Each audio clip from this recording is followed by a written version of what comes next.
నమస్తే welcome to మన TV special live show modern art education. So ఈ రోజు మనం డిస్కస్ చేసుకోబోయే టాపిక్ వచ్చి మోడర్న్ ఆర్ట్ ఇన్ ఇండియా. ఇండియాలో మోడర్న్ ఆర్ట్ లో ఇండియా కాంటెస్ట్ లో మోడర్న్ ఆర్ట్ కి సంబంధించి బెంగాల్లో ఎలాంటి ప్రాక్టీస్ జరిగింది, అది ఇండియన్ మోడర్న్ ఆర్ట్ పైన ఏ విధంగా ప్రభావం చూపించింది, ఇలాంటి అంశాల గురించి మనతో డిస్కస్ చేయడానికి ఎస్ సంతోష్ కుమార్ ఆర్ట్ హిస్టోరియల్ మనతో ఉన్నారు. వారిని పరిచయం చేసుకుందాం. నమస్తే అండి. సో ఇండియన్ మోడర్న్ ఆర్ట్ కి సంబంధించి 20వ శతాబ్దం స్టార్టింగ్ లో అసలు మోడర్న్ ఆర్ట్ కి సంబంధించి ఎలాంటి ప్రాక్టీస్ జరిగింది ఇక్కడ? So 20th century, you said Bengal. Yeah. So we have talked about Rabindranath Tagore yesterday, who initiated Bengal school in Calcutta. So today we'll discuss a place called Shantiniketan. It is a place where a small practice got initiated in the early 20th century, practice of art and culture. And that practice really inspired many people. That practice influenced the thinking of various artists and thinkers who thought about culture. That place really influenced throughout, it spread throughout India, the influence spread throughout India. So Shantiniketan was a place which was entirely constructed, entirely kind of made in the early 20th century, and you have different institutes in the sense different zones, different kinds of practices were initiated. So if you look at the history of Shantiniketan, why we have to talk about this is it is part of the history. The place acquired certain importance because of its practice in the context of modern Indian art, right? What the kind of contribution that it did to the modern Indian art and the kind of practices that happened by the artists. So Shantiniketan as a place was established by Rabindranath Tagore, Maharshi Rabindranath Tagore. So in around 1863, right? So he was traveling to Raipur, a place called Raipur, and he happened to see this particular place which was nothing at that point of time, and he liked the place and he started an ashram there. He bought that land and he started an ashram, and by starting an ashram he also started something called Brahma Samaj. And if you know Bengal Renaissance and the history of Indian Reformation, we know that Brahma Samaj was one of the very important reformatory programs, establishment of Brahma Samaj. And Rabindranath Tagore was one of the members of that particular reformist group. So he moved to Shantiniketan. Apart from Calcutta, he used to stay in Calcutta, but he also used to spend time in Shantiniketan and then meditate and all that. So he established this ashram and Brahma Samaj. He built a small house and he named that house Shantiniketan. And after some time, that name got given to the entire place. So from a house, the name of the house, to the name of the place, right? So in 1901, Rabindranath Tagore, the son of Rabindranath Tagore, he went there. He used to travel with his father, Rabindranath Tagore, and Rabindranath was very sensitive. And if you know a bit about Rabindranath Tagore, he was not very interested in going to school. He didn't used to go to school. So teachers used to come home and then teach him and different kinds of things. So he was very much aversive and he didn't like going to the school. And if you know the kind of schooling that existed in Calcutta, Rabindranath Tagore was born in Calcutta. So the kind of schooling that existed in Calcutta, that was not very conducive, that was not very inspirational for Rabindranath Tagore. So when he grew up, when he saw Shantiniketan, he thought he will start an ashram over there. He will start a sort of a small school. And it is very important for us when it comes to teaching art and teaching culture, to understand the significance of Shantiniketan. As teachers, as cultural thinkers, it is very important to see how it happened and what are the things that they were doing there. So, the idea of establishing Shantiniketan was as an alternative alternative educational project, alternative to the British educational system. So, he thought, Rabindranath thought that students, kids will learn in the lap of nature, sitting in the nature, right. So, that was the basic idea, not sitting in the classroom, but sitting in the nature, and this is one of the photographs where you can see the students are taught, classes are taken outside under the trees, So, and you can imagine the kind of fresh air. So, though they have textbooks, they used to look at the trees, birds and nature and learn from the nature. So, the science is learned directly from the nature rather than the books. So, dependency on textbooks was removed, So, the direct experience from nature, the direct experience of senses is something that which was given emphasis. And the system, the school system was in the structure of a Gurukula, our ancient Gurukula structure, not the kind of a classroom structure that we have in the British educational system, which we still have. We have our schools, which operate in the classroom structure, where you have one teacher, you have a closed room, and then you have benches and all. But this differs. So, the Gurukula structure was adopted for Shantiniketan, and different kinds of practices were taught, where all kinds of extracurricular activities, what we call extracurricular activities, Tagore thought that it is part of the larger growth of an individual. So, Tagore thought in that universal understanding of the growth of an individual. So, music, then art, right. So, Kala Bhavana, which we are going to focus today as the center of art, Kala Bhavana was established in 1919 specifically to train people, to train students in painting and later sculpture, right. So, we are going to focus in this particular zone from in the larger context of Shantiniketan, this zone, and then how art practice happened in this and how it contributed to the modern art, right. And in this photograph you see the teacher is Nandalal Bose. Nandalal Bose is an important teacher, okay, who became principal in 1922, and this is how painting was taught, right. If you remember in the last discussion that we had, you have seen easel painting by Ravi Verma. Ravi Verma started in the mid 19th century easel painting in oils, but Shantiniketan chose not to do easel painting. They used to sit on the floor, and then they used to do tempera painting, watercolor painting. Okay. So, this is the kind of studio that they used to have, right.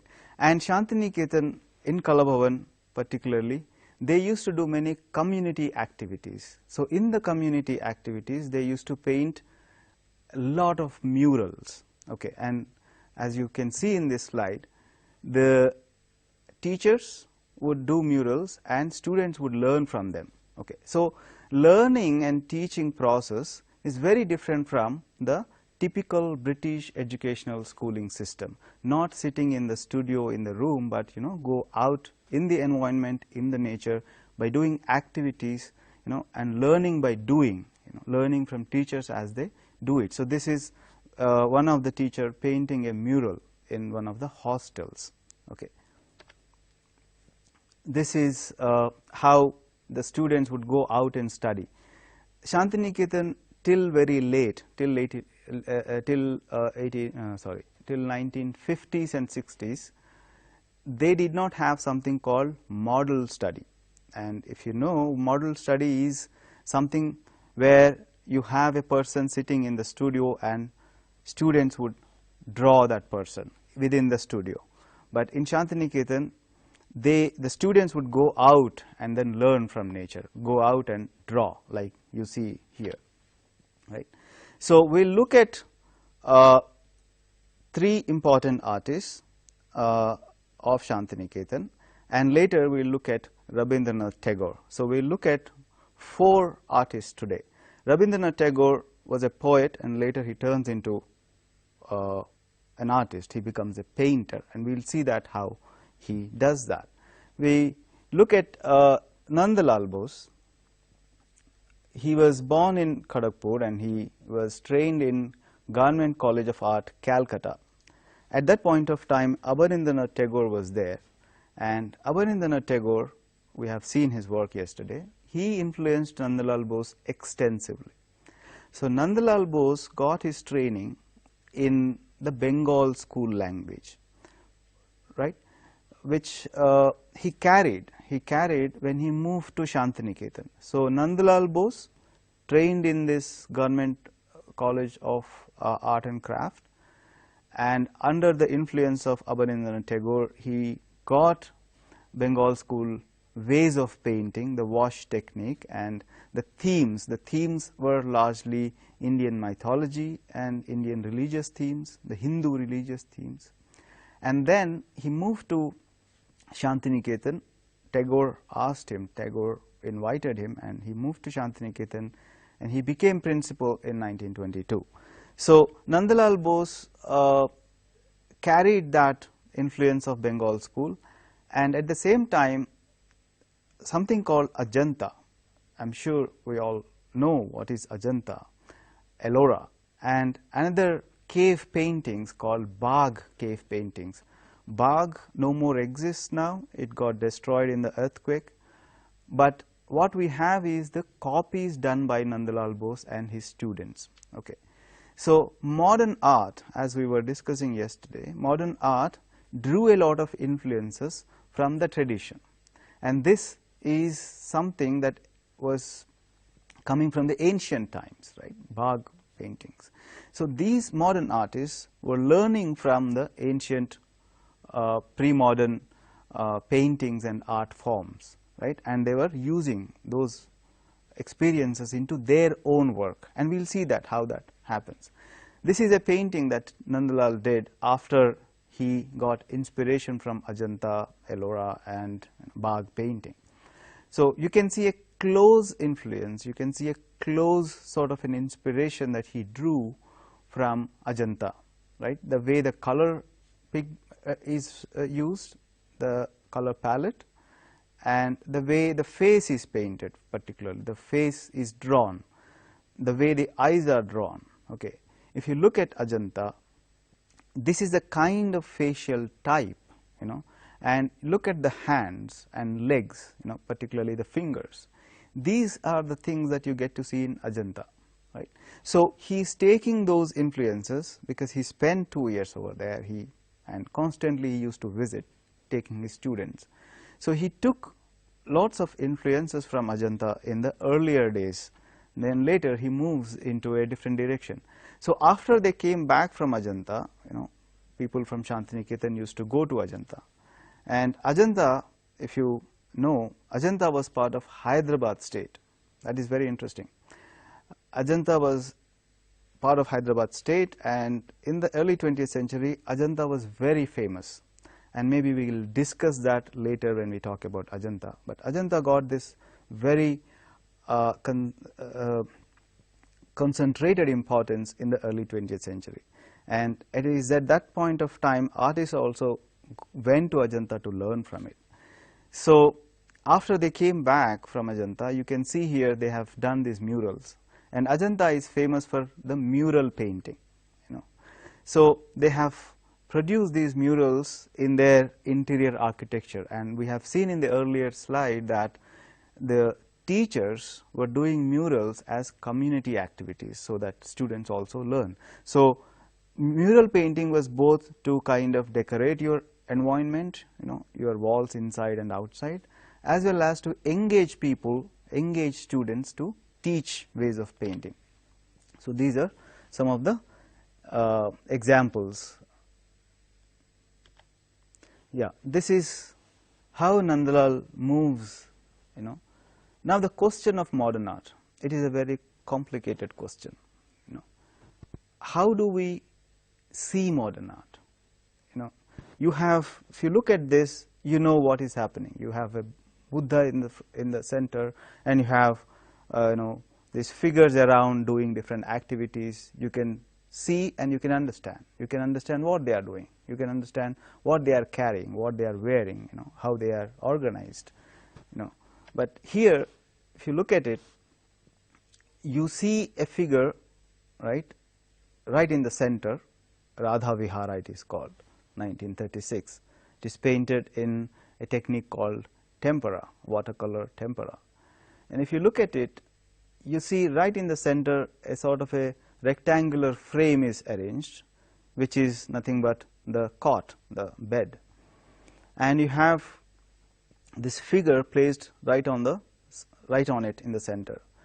And if you have seen people sleeping on the cot, how do you see?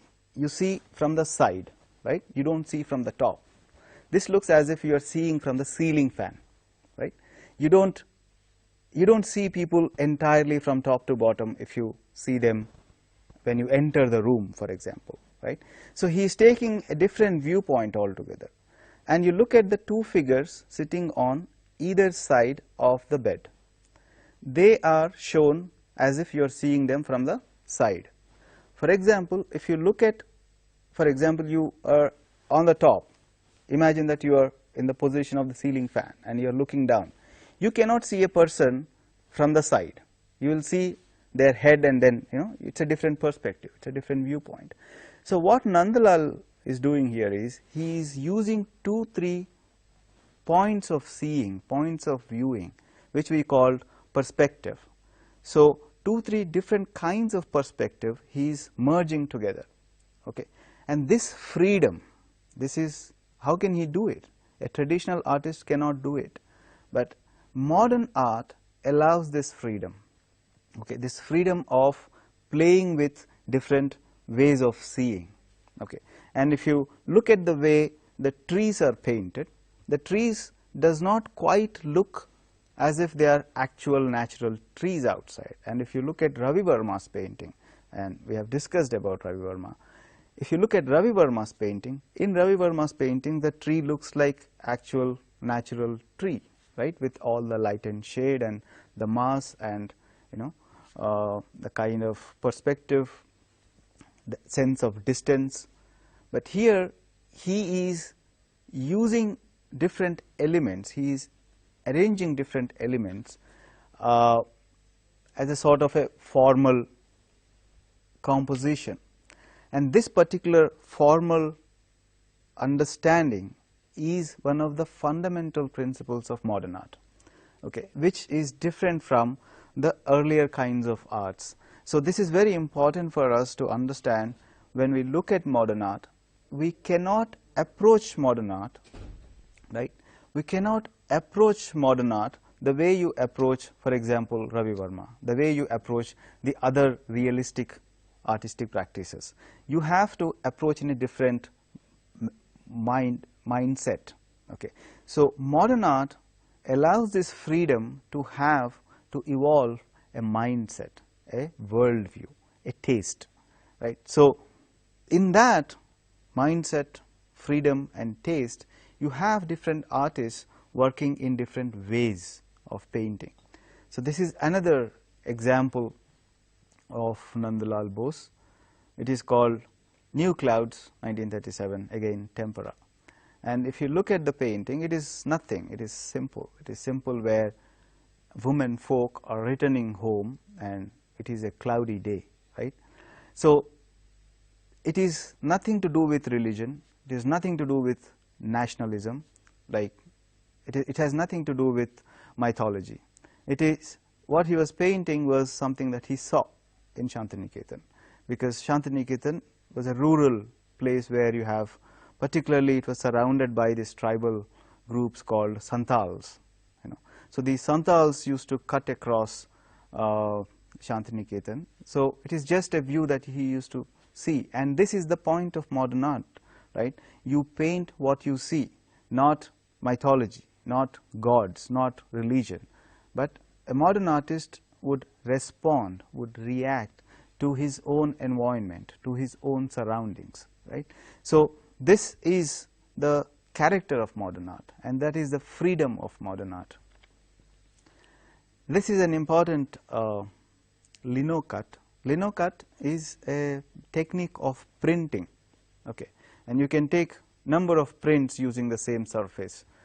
So this he made in 1930 during the Dandi March, after Dandi March. So, and this became very famous because if you look at the Gandhi sculptures also, Gandhi statues made after 1950s, they were inspired after this particular image. So Nandalal Bose is the first artist who imagined, who gave Mahatma Gandhi a particular kind of a visual form, okay. And that visual form, you have a stamp like this, this has been used in a stamp by the Indian government, and later the sculpture, Mahatma Gandhi's statues were also made, and you will see statue Gandhi holding a stick and standing. So this is coming from Nandalal Bose. And in 1938, Gandhi invited Nandalal Bose to decorate Haripura Pandal. Like in 1938, there was a very important Congress meeting happening in Haripura, and Nandalal was very much influenced by Gandhian ideals and Gandhian nationalism. And Gandhi was very much confident about Nandalal and Nandalal's practice. So Gandhi invited Nandalal Bose several times to kind of decorate Congress meeting pandals. So this is one of the examples where Nandalal did several posters, and these posters, the themes in the posters were belonging to the village. And Gandhi, this famous phrase of Gandhi, India exists in villages, right? In the villages. So India is made of villages. So Nandalal took these activities that you see in the villages, okay, agricultural activities to cutting vegetables to different kinds of village activities. So this is one of the examples that you can see here. Nandalal, this is a mural, this is a fresco, 1942, and the topic, the title is Natir Puja. Natir Puja was a play written by Rabindranath Tagore, right? And this is an example of Nandalal's fresco. And later he traveled to different places, and this is something that he painted in Darjeeling when he was traveling to. And he was very deeply influenced by the Far Eastern Japanese painting particularly. And if we look at Japanese paintings were really huge scrolls, they were vertical, right? And you see the kind of vertical composition here. This is very much taken from the Japanese painting practice. And the other artist, the next artist is Binod Bihari Mukherjee, and he is a very interesting artist. If you look at the photograph, the person who is standing in the center, in the middle, is Binod Bihari Mukherjee, right? And the photograph tells us that from the very early age, the family was a very educated family. I mean, they are holding books, which tells that the family is very conscious about education. And Binod Bihari, if you look at the boy in the center, he had a blind eye from the childhood. Okay, he had a myopic eye. He couldn't see with one eye. And well, he studied till whatever age, and doctors said that he cannot study anymore because the other eye, one eye is myopic, which is totally gone, which cannot see. The other eye was also very weak. The eyesight was very weak. So doctors said that if he goes on studying, then the other eye also will lose its eyesight. Then they suggested that there is this place called Shantiniketan, and there is this particular kind of teaching happens which is different from what you have in Calcutta. Why don't you send him? So his parents sent him to Shantiniketan, okay, and he comes to Shantiniketan in 1919. Then later he joins Kala Bhavan when it was established, right? So he starts painting from the very early age, and he was influenced by Nandalal Bose. Then later he moves into a very personalized method of painting. Okay. And he visited Japan, and that was a very important and influential experience where he saw different Japanese artistic practices. So we have discussed yesterday how Japanese art influenced Indian modern art in the early 20th century, right? In the ideas of nationalism, in the ideas of Orientalism, and how it shifted the ideas of modern art in the early 20th century, and how Rabindranath Tagore continued working in a particular technique called wash technique. So Japanese art also influenced these artists in Shantiniketan. This is one of the early examples of Vinod Bihari, and this is a landscape that he is painting. It's a very beautiful landscape, and this is how Shantiniketan landscape used to be. It was arid, and Vinod Bihari captured that arid quality of the landscape in his painting very well. This is a painting called Laughter, and if you look at it, the way he is painted and the kind of brightness of red is very important, because when you look at painting, in the painting, colors play an important role. Colors kind of hit your eye. Colors create certain feelings in your mind, right? And Vinod Bihari in this painting played with, toyed with this kind of, this effect of color, this the play of color, and the red actually creates a sort of a sense of laughter, a sense of happiness in you if you spend time and look at this painting. So from the 30s onwards, he kind of evolves a more personalized language. Okay. So modern art, in the context of modern art, the personal individual ways of painting is more important, because modern art gives that freedom to evolve your own personal ways of painting. You don't need to continue a tradition, you don't need to kind of follow a tradition, but you can create your own practice, your own tradition. So he started painting by looking around, by taking influences. He started painting in his own personal language, and these are two examples where we can see he's evolving, he's growing, he's making his own visual language. This is called bridge. So all these, what you see in his paintings, these are the things that are still there in Shantiniketan. If you go there, you can see this bridge, you can see the same kind of landscape. So even Vinod Bihari is not painting about mythology, about religion, but he is painting what he is seeing and how he is seeing. This is very important when it comes to modern art, where how you see and how you paint, okay, because it is all your responsibility. It is all, as an artist, it is you who will select, it is you who will decide what and how you will paint. So this is very significant when it comes to modern art. This, when he visited Japan, 1937-38, he visited on his own. He went to Japan and he spent around 6 months and learning different kind of artistic traditions over there. And this is a shop that he is painting, an art dealer shop, a picture dealer shop, and how they would sell painting and how they would show painting. And you can see on the left bottom there is one person holding a painting and showing to the people, the clients, the people who came to buy painting. On the top you can see those are sitting and watching. Okay. And even here you can see the color, the red is very significant, how the red captures your eye, right in the center of the painting. Yeah, these are beautiful foliage drawings that he painted. These are just two examples, but he did some hundreds of such drawings where he drew these foliages, flowers, leaves, different kinds of leaves, different kinds of flowers. And this is something that he adopted from the Far Eastern drawing, for Eastern painting.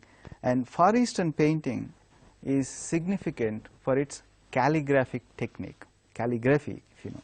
So Far Eastern painting uses this calligraphic brush technique to draw and to paint, and Vinod Bihari very well adopted that calligraphic technique, that calligraphic quality of brush movement and ink and all. So he continuously produced such drawings, and you see with swift, with very minimum amount of color and with very fast brush movement. It's very swift, and you can see that liveliness. The, you know, look at the red and the green and the way the brush is moved and the way the, you know, the effect of foliage and the effect of life is created in this. This is a very important mural that he painted in 1946-47. It is very important because, and as we have discussed, that his eyesight was falling. He had only one eye and his eyesight was falling. When he painted this, this is a huge mural. This is over 30 meters, and you can imagine. And he could not see beyond 1 feet. Okay, his eyesight was reduced to 1 feet, and he painted this large mural with that eyesight.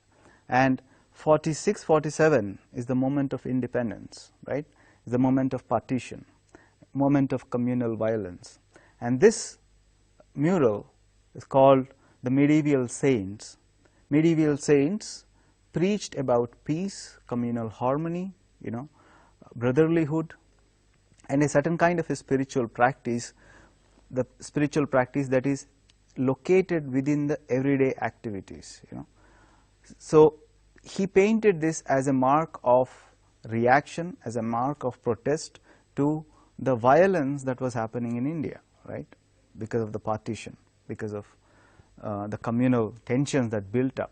So as a mark of, you know, as an artist's response, you see, he's not saying don't do it, but he's saying in a different way. He's talking about those medieval saints and telling people and suggesting that, you know, there is a way of life where different communities, you know, different religious communities can come together and live harmoniously, you know. So this is a very symbolic, very abstract kind of a suggestion.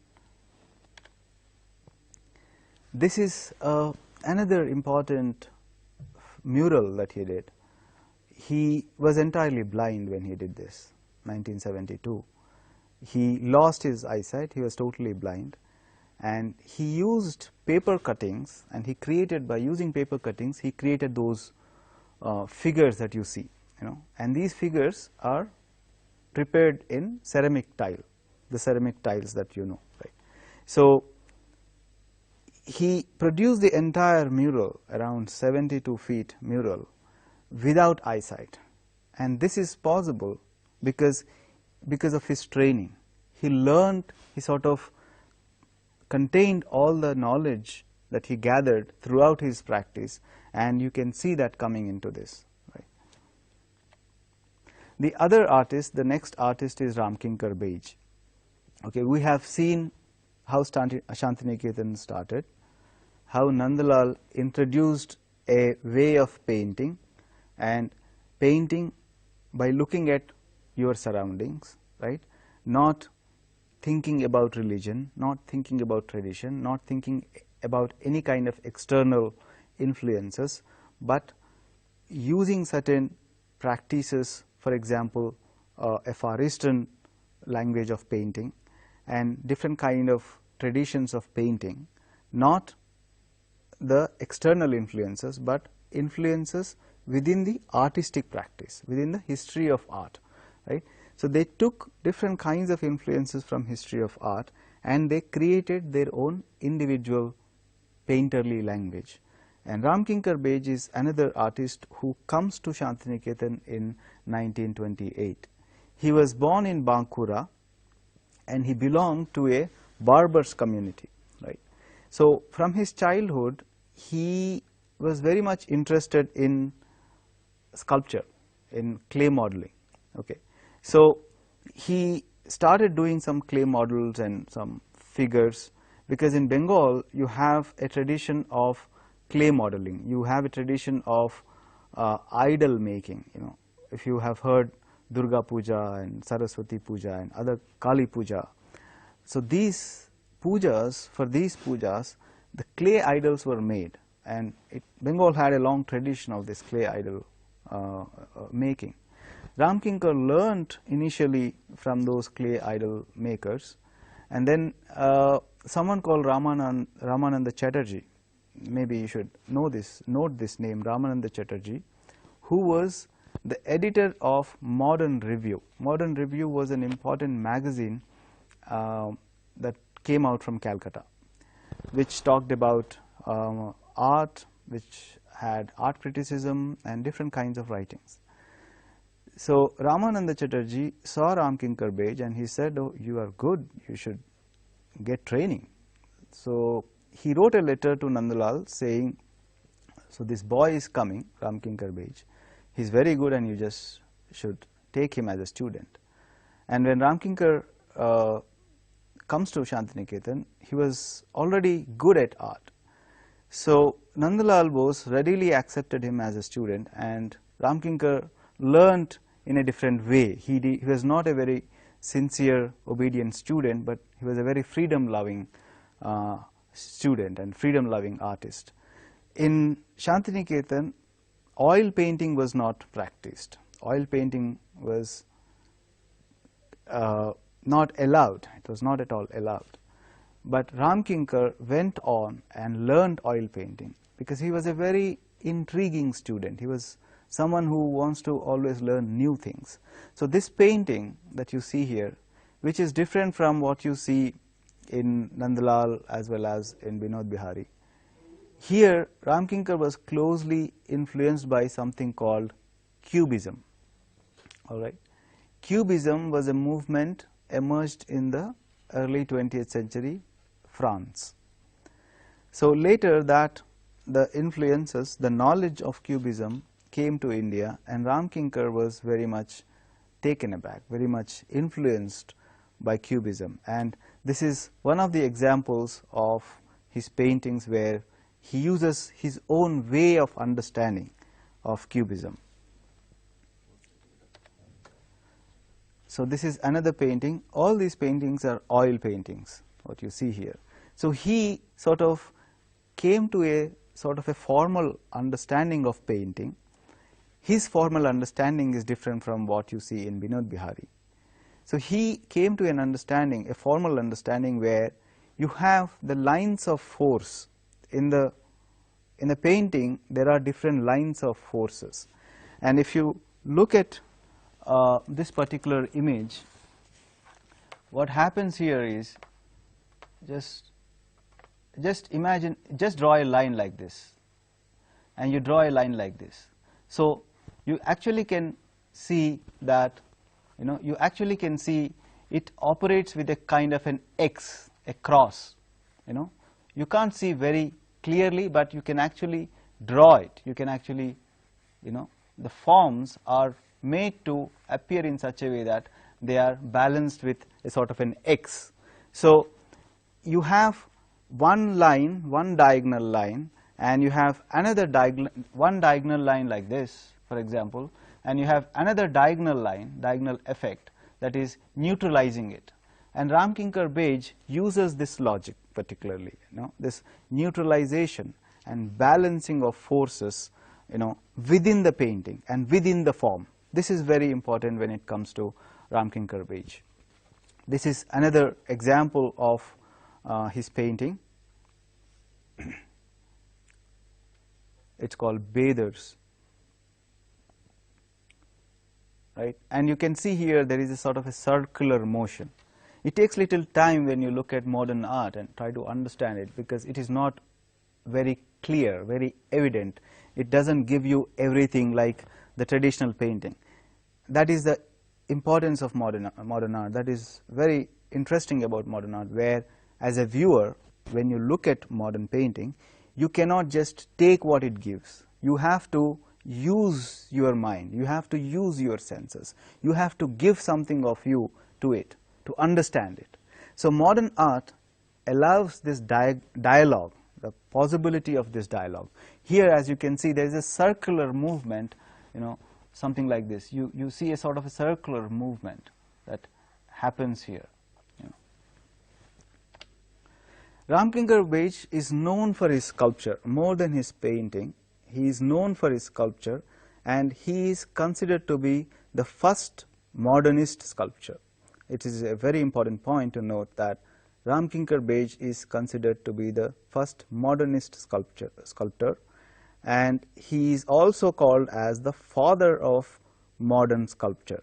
Okay, how and why? He is the first artist, first sculptor who kind of experimented in sculpture. Experimentation, which is another characteristic of modern art. Experimentation in sculpture was started by Ramkinkar Bej. Before that, in India, sculpture was a kind of a continuation, a kind of an imitation of the European sculpture. But Ramkinkar Bej, for the first time, experimented with different materials. Okay, and this is one of the first experimental sculptures by Ramkinkar Bej. And another important point about his sculpture is they are environmental. As you can see, the sculpture is located outside in the landscape. Okay, and we have seen the paintings by Nandalal Bose where Santhal women were walking, and Santhal people used to walk across the Shantiniketan campus. You have here, he is making the same Santhal people, Santhal family, within the same environment, right? And if you look at this sculpture, again the balance of forces, okay, just concentrate on the image. You can draw a line like this, a horizontal line, and you have another horizontal line like this. So you have two horizontal lines, and these two horizontal lines are held by the vertical lines, right? So almost like a grid that you have, and a kind of very interesting balance with the negative spaces also. In the sculpture, you have two aspects. One is the positive space, that which is the actual form. This is the positive mass. This is the negative space. And you look at this negative space, which is very similar to this negative space, right? So this is a sculpture which is very symmetrical. Symmetrical means if you kind of draw a line, the amount of mass that you have here is equal to the amount of mass that you have here. That is symmetry, right? So this is a sculpture which has two qualities. One is it has a very perfect balance, right, in terms of the visual forces. There are two different kinds of forces in sculpture. One is the visual forces, other is the physical, in terms of sculptural forces, in terms of how to make the sculpture stand. The visual force is how the visual effect is created. Like here, the visual forces are balanced, right? The vertical lines and the horizontal lines and the vertical lines are balanced, and you can see here he uses the same X. If you reduce the body, if you take this body and then draw 2x, you have an X here, right? So Ramkinkar Bej developed this technique, this very interesting technique of balance, both in terms of visual as well as in terms of the sculptural, the way a sculpture is made. And this is a very important sculpture. One needs to remember Santhal family by Ramkinkar Bej, done in 1938. And the material is another important point where he is using cement concrete, and nobody before Ramkinkar Bej used cement concrete like this, because if you know sculpture making, cement is used in casting a sculpture, right? You make a sculpture in clay, you take the mold in plaster of Paris, and then you use the cement to cast. So, but the sculpture is made in the clay. But here he did the sculpture by using cement concrete directly, by throwing cement concrete directly onto the armature. And if you know, in sculpture you have to build an armature like a skeleton, right? You have armature inside, and over which you have mass built. And he used cement concrete directly onto the sculpture, onto the armature. And this technique he learned, particularly he discovered himself through his experiences of idol makers. And if you know idol makers, how they use materials, they would use bamboo armature, which is perishable, bamboo armature, and then hay, and then over which they would put clay.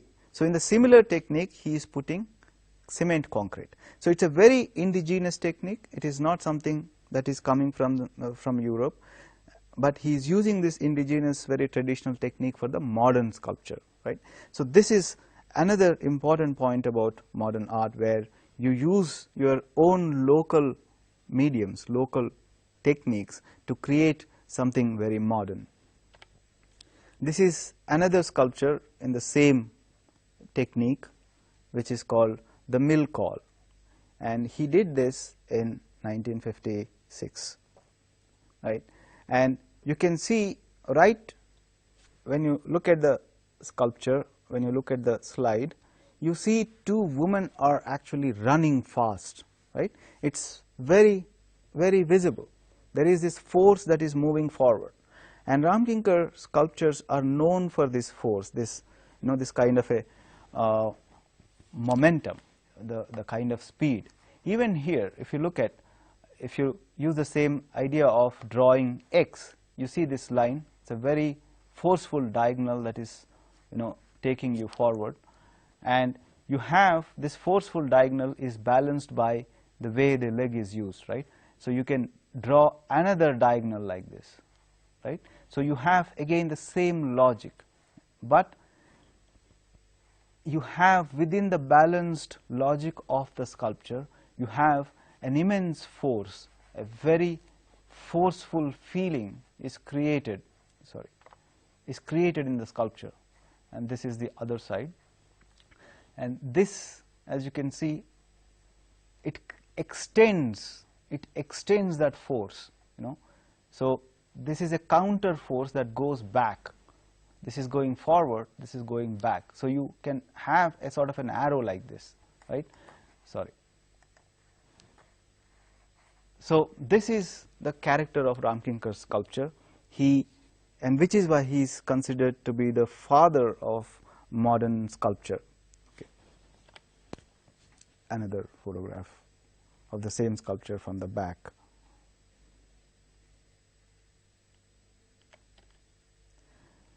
This is one of his very abstract kind of sculptures. Again, as you can see, the same kind of an X, a sort of a balanced, geometrical balance you can see. It is called thresher, right? Thresher is someone who is thrashing the grain, thrashing the paddy. But you see how he is manipulating the form. And this manipulation, this abstraction, you know, it's not a very realistic form, you know. Unlike here, where you can see figures, here he is reducing the body of the figure, and he is making the figure look like an abstract form. And Ramkinkar Bej is the first sculptor who created abstract sculpture. Okay, and so what he is doing here is he is making the focus. He is focusing on the aspect of labor rather than the body, right? When someone is thrashing paddy, who will thrash the paddy? It is the farmer. The farmer's identity of the body is not beauty. The beauty is in their work, right?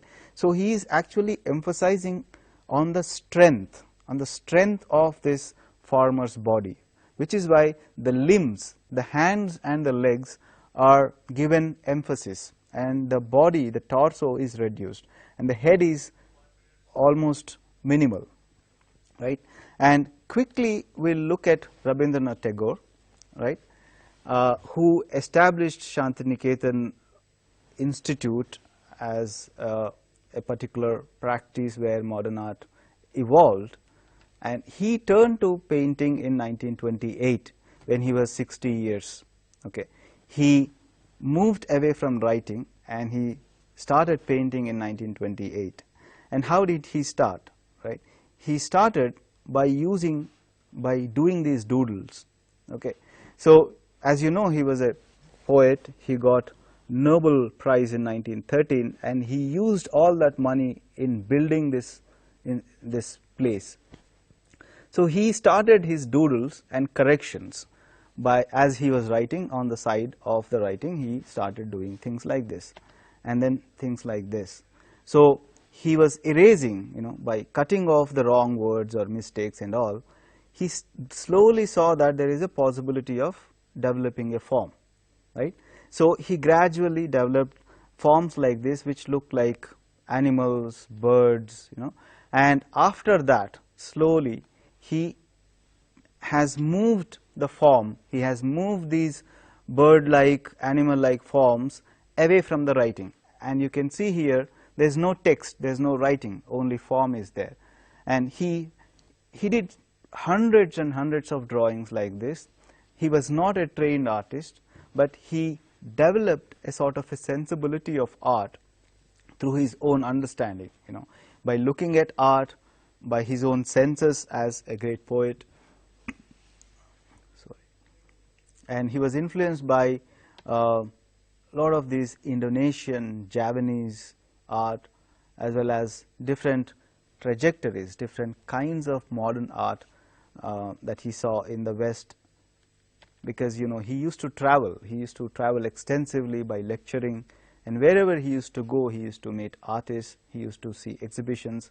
So he learned on his own. He was a self-taught artist, and he painted almost always in inks and in different colored inks and in small paintings. And you have seen in the first photograph where he was sitting at a desk, and then he was painting at the desk, and the paintings were always small. And he used different kind of materials. For example, the robin blue that we use for clothes, whiteners. So different kinds of materials he used, very common paper. So it has become a very difficult task for people to preserve his paintings. Okay. So we have seen a place in Bengal, and what kind of contribution that these four artists have done to modern art. And if you look at these four artists painted in a different way. Each of them has worked in a different way. The sculpture is also very different. Okay. And there were many artists from throughout India went there, who got influenced, who studied there, who brought those traditions to different places. And to end this discussion, from Hyderabad, there were at least 4 to 5 artists who went to Shantiniketan, who learned painting over there, and who continued painting in that kind of a mode. Particularly, if you know Kondapalli Sheshagiri Rao, someone called Krishna Reddy, right? And someone who is not very famous called Sukumar Diveskar. Sukumar Diveskar spent a lot of time, did painting as well as music. So it was a place which enriched many artists, and it spread, its influences spread throughout India. Thank you. Okay. So అలాగే అంటే మిగతా కళలతో పోలిస్తే modern art ఎలా different, అలాగే ఇన్ని రకాల cultures ఉన్నాయి, ఇన్ని రకాల కళలు ఉన్నాయి, ఇన్ని రకాల ఏరియాస్ ఉన్నాయి. సో దీంతో పోలిస్తే మోడర్న్ ఆర్ట్ ప్లేస్ ఏంటి వీటిలో? Modern art started very late. Okay, modern art in India, modern art started in the mid-19th century. Modern art with individual artists. Okay, so in the context of modern art, it gives a space, it gives the freedom for the artist as well as for the viewer. Okay, artist can create his own expression, and the viewer can have his own ways of seeing it. Like for example, if you look at a miniature painting, if you look at a painting that comes from an ancient or pre-modern time, you cannot, for example, if you look at a Krishna and a Radha standing in the forest, you know it is Krishna and Radha standing in the forest. Forest may be night, or maybe it is raining and you have birds around. By looking at it, you can see and you know. But when you look at modern painting, and you have seen some paintings now, it looks like a tree, but it has something more than a tree, right? It looks like a landscape, but if you can look at it closely, it gives you more as sensations, as feelings, and you can add your own understanding of it, right? If you look at Ramkinkar's sculpture, they are figures, but the way he has created certain kind of emotion in it, certain kind of a kinetic quality in it, is something that he had a freedom to create. And if I want to look at it, I can look at it. I can have my own ways of looking at it. So modern art is different in the sense it gives this freedom for both the artist as well as the viewer. So viewer also needs to work. Viewer also needs to improve and increase his thinking, his senses, his ways of seeing, not just the artist. So that is the responsibility of the viewer also.